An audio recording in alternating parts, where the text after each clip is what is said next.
Jamal Carter had been making deliveries in downtown Phoenix for almost a decade. He knew every alley, every service entrance, every receptionist who barely looked up when he dropped off a package. The work wasn't glamorous, but it paid the bills, and he took pride in doing it well. Most people saw him as just another uniform, someone who blended into the background, someone who didn't matter. And at Whitmore & Klein, a sleek, high-end marketing firm with marble floors and floor-to-ceiling windows, that attitude was especially strong. The first time Jamal walked through those glass doors, he had expected nothing more than a routine drop-off. But he quickly noticed the way the employees looked at him, like he was invisible, or worse, something to be dismissed. The receptionist barely glanced up as she signed for the package, already moving on to something more important. That was fine, he was used to that. But over time he started noticing more: the whispers, the smirks, the way some employees chuckled when he walked past. At first, he told himself it was nothing, just his imagination. Until it wasn't. One afternoon, as he placed a delivery on the counter, a voice cut through the office noise. "Man, can you imagine if the delivery guy was our boss?" Laughter followed. Jamal didn't turn around, but he felt the heat rise in his chest. He recognized the voice. Kyle Adams, one of the senior account executives, always dressed in tailored suits, always cracking jokes loud enough for others to hear. Another voice chimed in, this time a woman. "Please, he's probably used to lifting boxes, not leading meetings." More laughter. Jamal kept his face neutral, giving the receptionist the tablet to sign. She handed it back without a word. He had dealt with worse. He had spent years learning how to ignore this kind of thing, but something about this moment stuck with him. It wasn't just the words, it was the confidence behind them, the certainty that someone like him could never be in charge. He walked toward the exit, passing rows of glass-walled offices where employees sat at sleek desks, sipping overpriced coffee, pretending to work. Some glanced at him, uninterested. Others barely noticed him at all. Just another delivery guy, just another man passing through. But as he reached the door, he caught his reflection in the glass. His uniform, his delivery scanner clipped to his belt, his hands rough from years of lifting boxes. They saw him as nothing more than that uniform. And for the first time in a long time, that bothered him. Outside, the Arizona sun was blinding. He climbed into his van and sat there for a moment, gripping the steering wheel. He wasn't angry. Anger was fleeting. This was something deeper, something sharper. They thought they knew who he was. They had no idea. But soon they would. Jamal wasn't the type to dwell on things. He had dealt with his share of disrespect over the years. People talking down to him, assuming he was uneducated, acting like he was invisible. It wasn't new. It wasn't even surprising. But something about that moment at Whitmore & Klein stuck with him. That night, after finishing his last delivery, he parked his van outside his small apartment in Mesa. The place wasn't much. One bedroom, old carpet, a kitchen with cabinets that had seen better days. But it was his.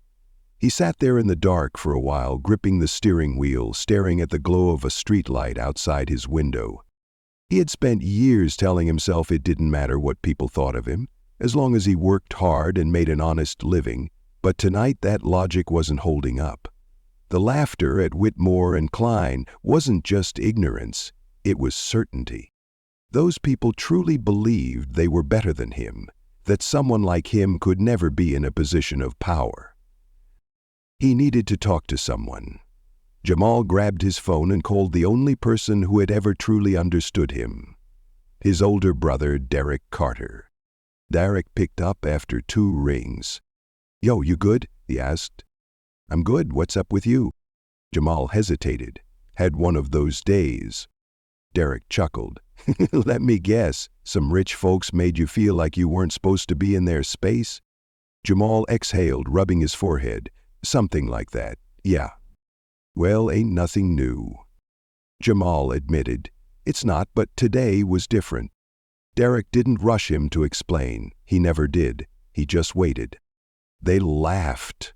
Jamal finally said, like outright laughed at the idea of me being anything more than a delivery guy. Derek went quiet for a moment. And that got to you? It did. Another pause, then Derek said something Jamal wasn't expecting. Good. Jamal frowned. Good? Yeah, means you're finally tired of it. Jamal sat back, staring at the dashboard. What am I supposed to do? Quit my job because a couple of idiots don't respect me? Nah, but you're smarter than that. Smarter than them too. Jamal let those words settle. He had always been good with numbers, strategy.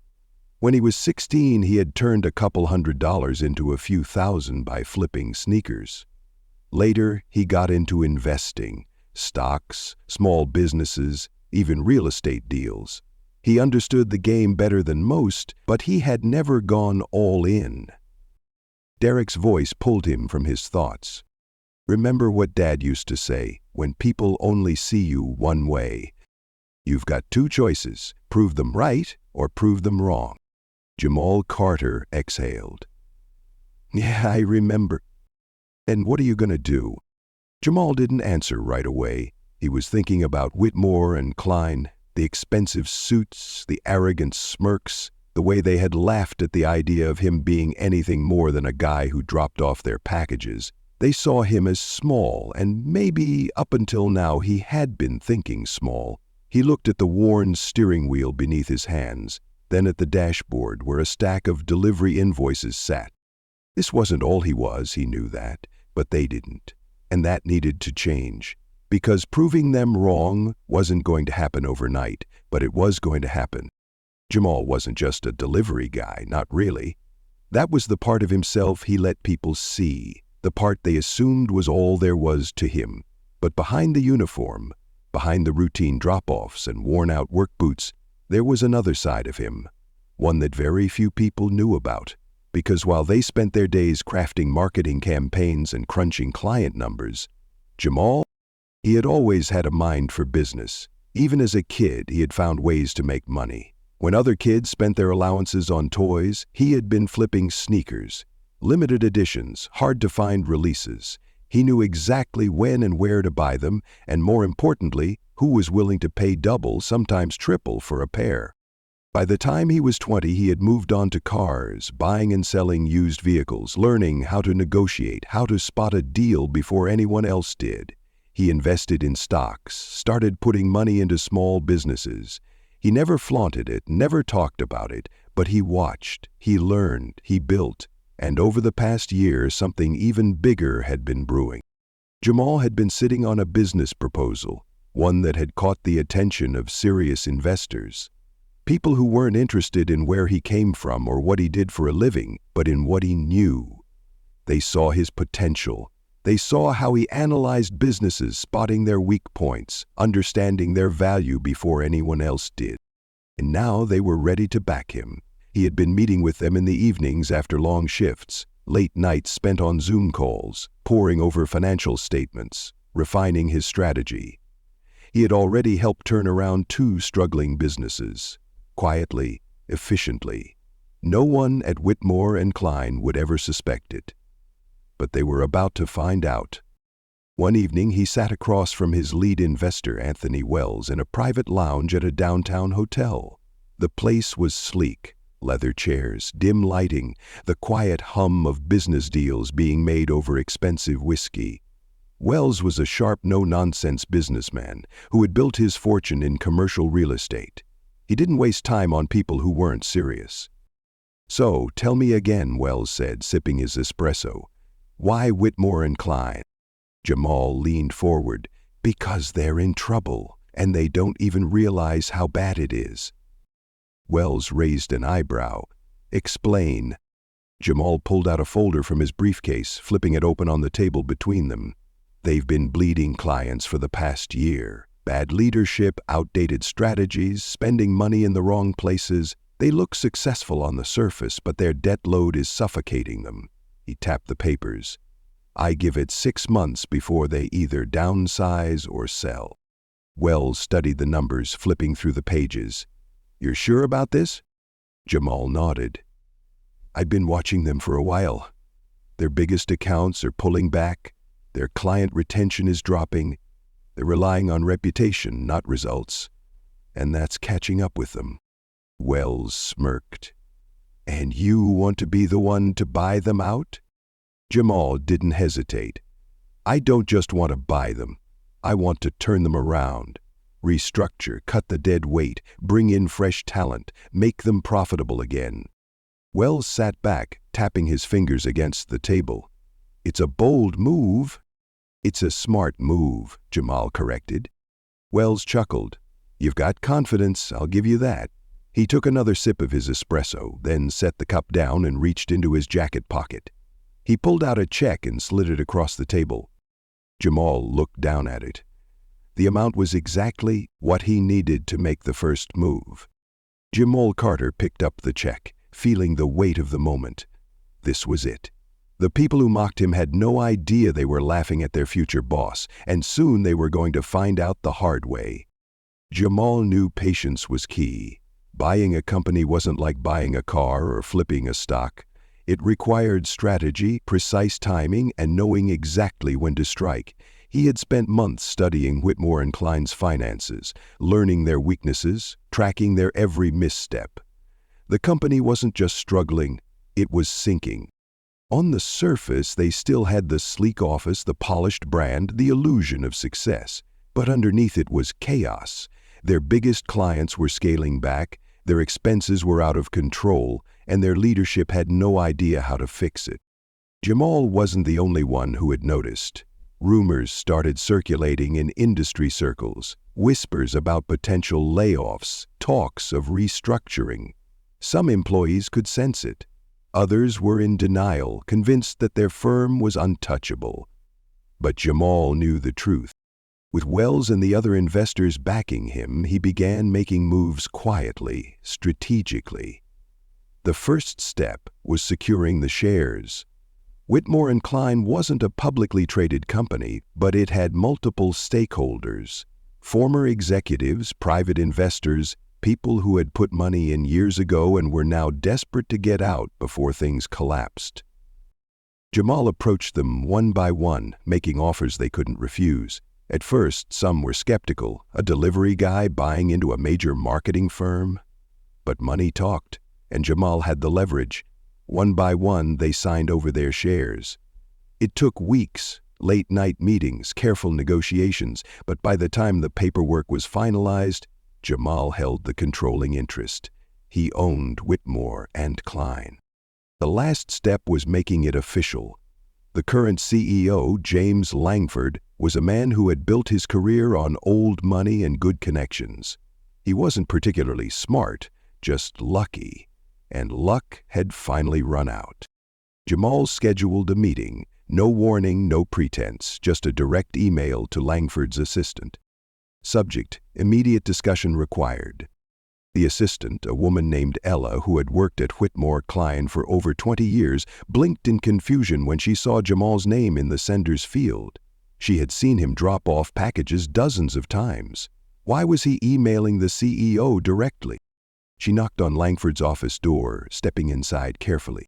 "Sir, I just received an urgent email from Jamal Carter." Langford didn't look up. "Who, the delivery guy?" Ella said hesitantly, "Yes, he's requesting an immediate meeting."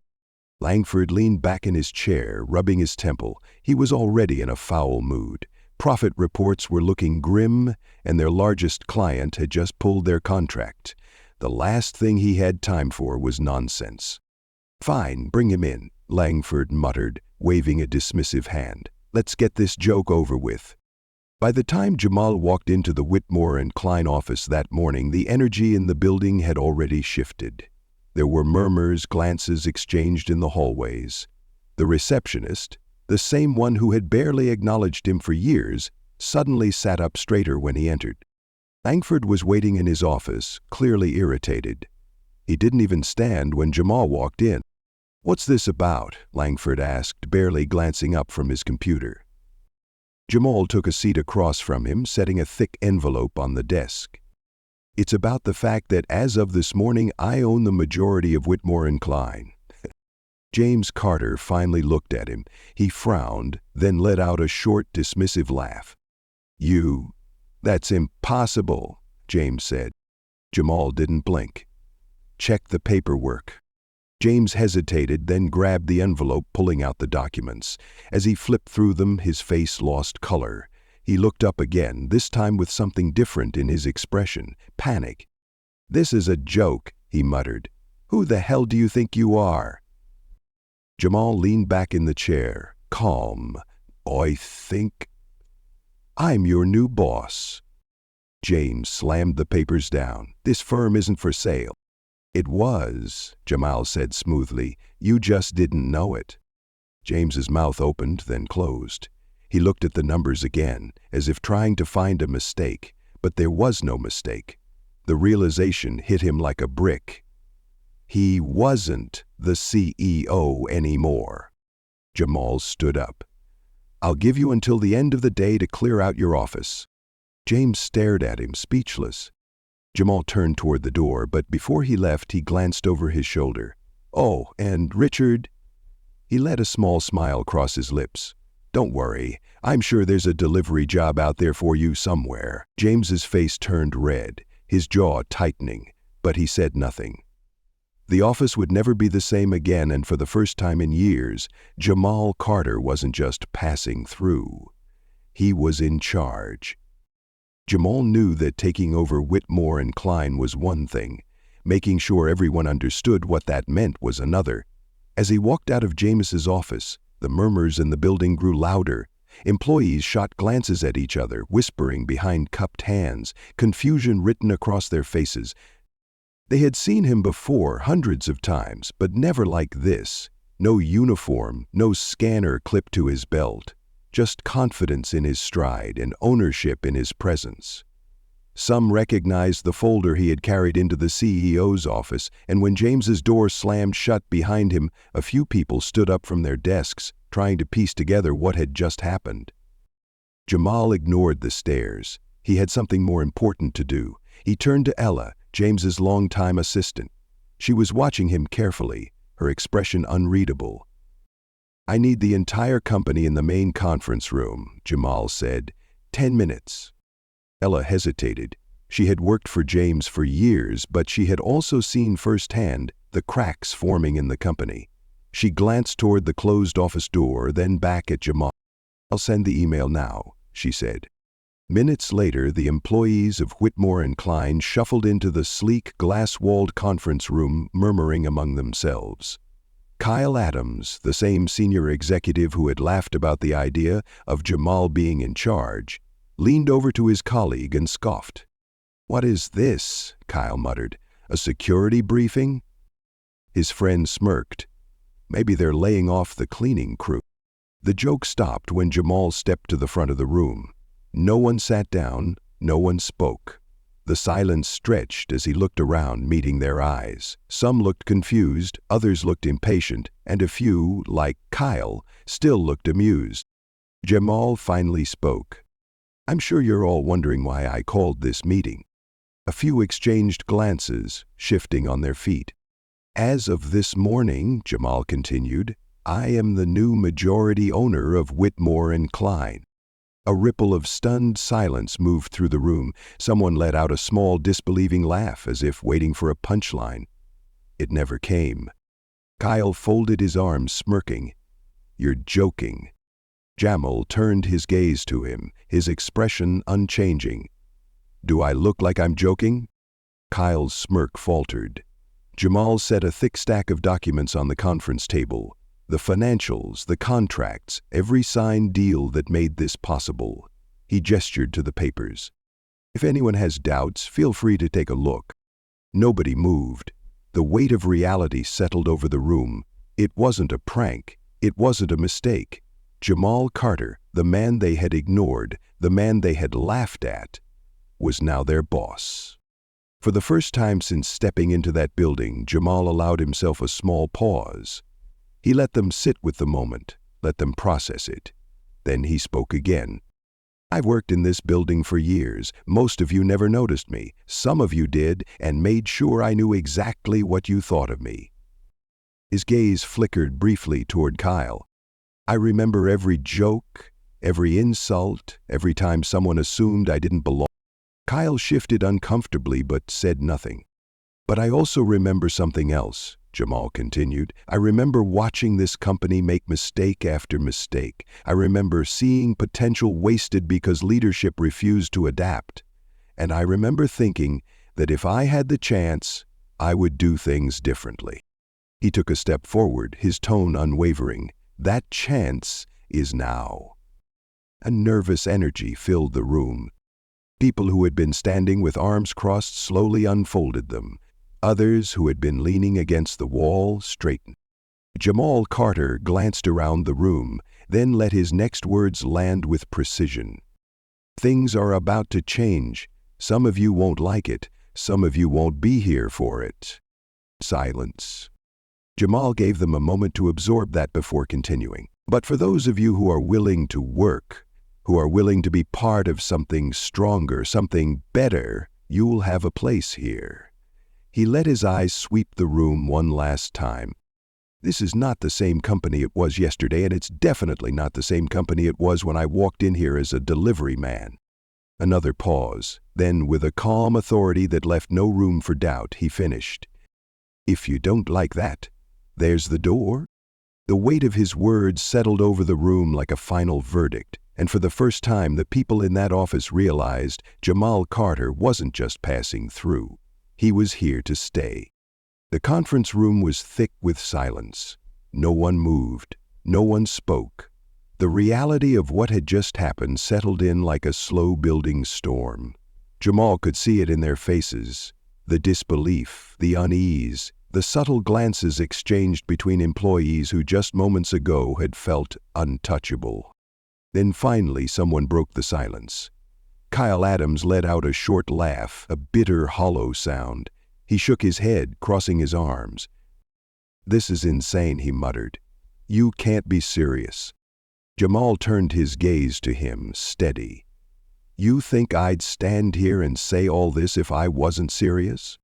Kyle exhaled sharply, running a hand through his hair.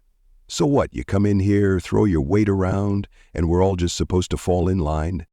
Jamal didn't believe. "No. You're supposed to do your job. If you can't handle that, you're free to leave." Kyle scoffed. "Right, because you, of all people, are suddenly the expert on running a firm like this?"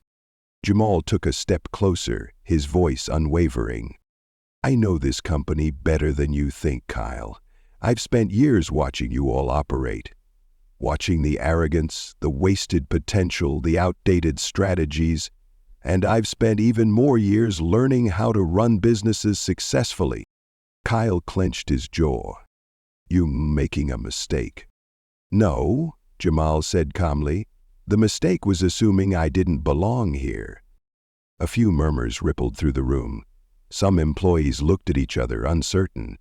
Others, especially the junior staff who had been ignored by upper management for years, seemed almost intrigued.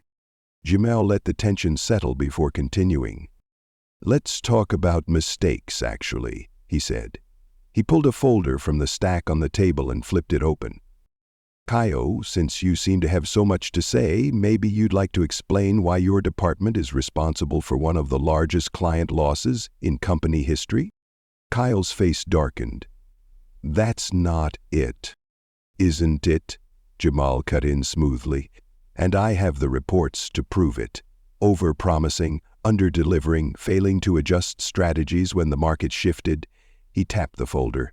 "The client walked and took millions in revenue with them." Kyle's face burned red. Jamal shut the folder. "So, if we're questioning who deserves to be here, I'd say you have a lot more to answer for than I do." Silence. Kyle's mouth opened slightly as if he wanted to argue, but he didn't, because he knew the numbers didn't lie. Jamal took a deep breath and turned his attention to the rest of the room. "This is the part where some of you start to panic, where you start wondering if you're about to lose your jobs." He let the words linger for a moment before continuing. "And the answer is, some of you will." That got their attention. Jamal gestured toward the documents in front of him.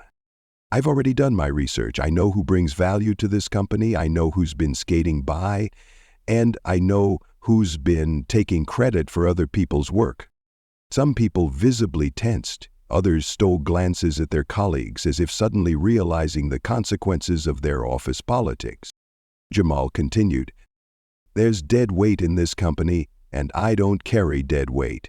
If you're here to do your job, to work, to contribute, to help rebuild something stronger, you have nothing to worry about. But if you're here just to collect a paycheck and keep up appearances," he shrugged, "you won't last long." He let that settle before delivering the final blow.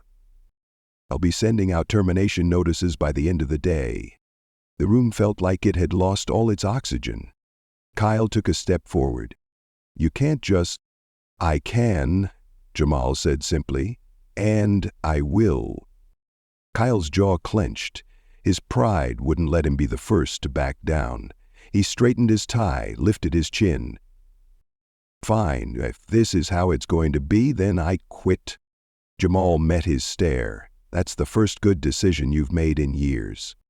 Kyle scoffed, shaking his head. He turned and stormed out of the conference room, slamming the door behind him. A heavy silence followed. Jamal let the moment breathe, then turned to the rest of the staff. "For those of you still here, remember this. Whitmore and Klein isn't just going to survive. It's going to become something better than it ever was before. But that only happens if the right people are in place." He let his gaze move across the room, taking in the reactions. Some nervous, some determined, some still processing what had just happened. "If you're willing to step up, to work, to actually build something meaningful, you'll have a place here." Another pause.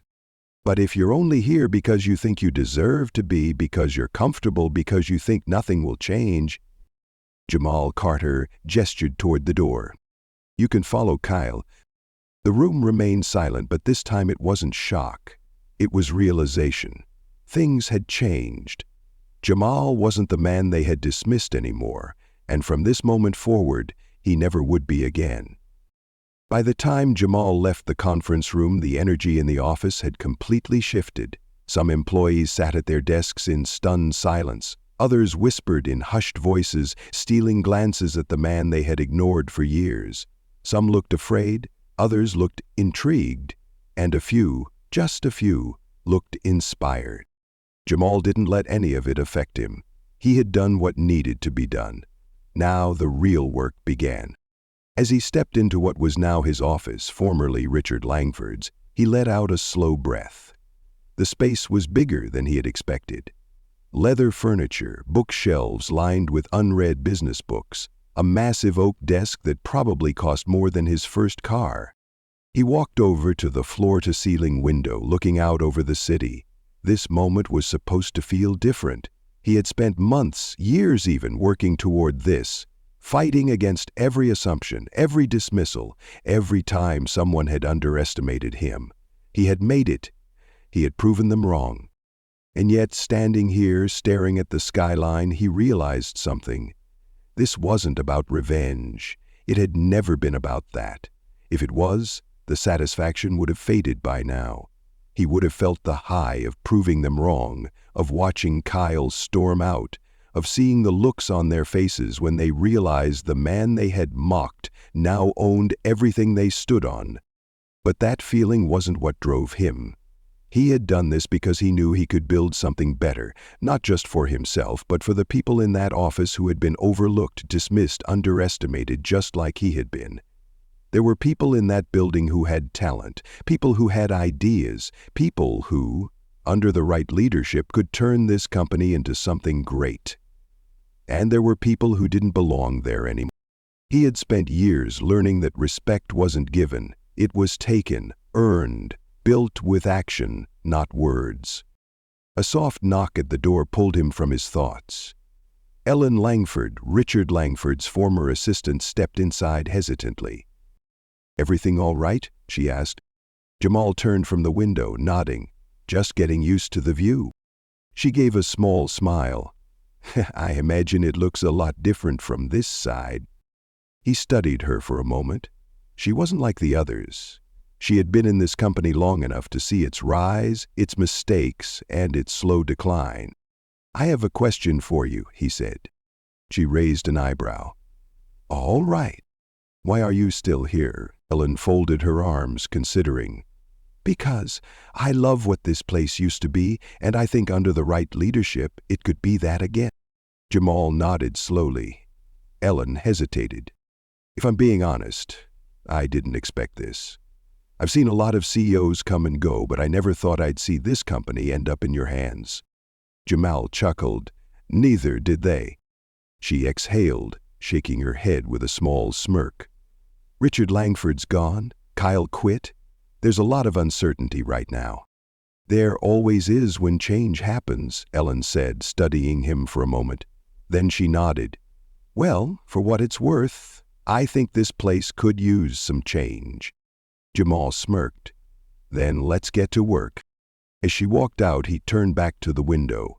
Change was coming, not just for Whitmore and Klein, not just for the employees still trying to wrap their heads around what had happened, but for him. Because for the first time in his life, he wasn't just proving himself, he was leading. And this was only the beginning. The lesson was clear: never underestimate someone just because of where they start, because one day they might be the ones signing your paycheck.